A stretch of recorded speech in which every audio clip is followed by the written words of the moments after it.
বক্তব্য দীর্ঘ করব না, কারণ আপনারা বৃষ্টির মধ্যে এখানে দাঁড়িয়ে অপেক্ষা করছেন আমাদের আরো নেতারা কথা বলবে।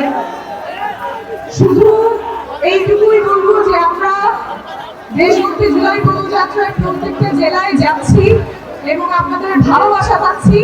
সেখানে ময়মনসিংহ অন্যতম হয়ে থাকবে। আমরা যে পদযাত্রা করলাম সেখানে কানায় কানায় রাস্তা পরিপূর্ণ ছিল, আপনারা অনেক ভালোবাসা দিয়েছেন।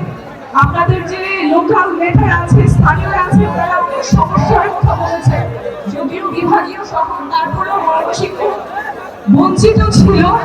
আপনাদের যারা স্থানীয় নেতারা আছেন তারা তো কাজ করবেনই, তার পাশাপাশি নাগরিক পার্টি থেকে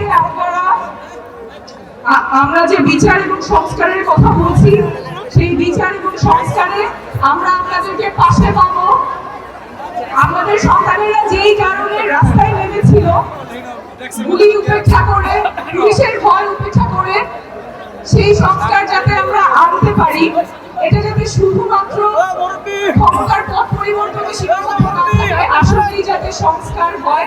বসুন্ধরা ডায়াপেন্ট এখন আরো উন্নত।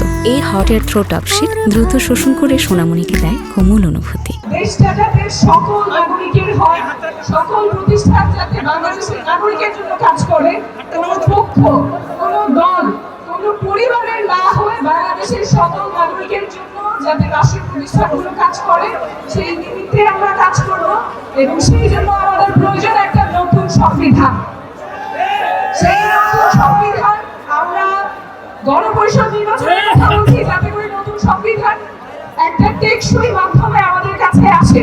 যেই সংবিধান আমাদের অধিকার সংরক্ষিত রাখতে পারে না, সকল জাতিসত্তার অধিকার সংরক্ষিত রাখতে পারে না, রাষ্ট্রীয় প্রতিষ্ঠানগুলো একটা ব্যক্তি বা একটা পরিবারের কাছে মুখিগত হয়ে থাকে, সেই সংবিধানে আমরা ফেরত যাব না।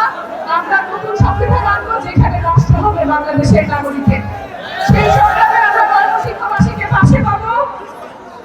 আমাদের পথটা লম্বা, চ্যালেঞ্জ অনেক, কিন্তু মানুষ যখন জাগে তখন ইতিহাস বদলাবে।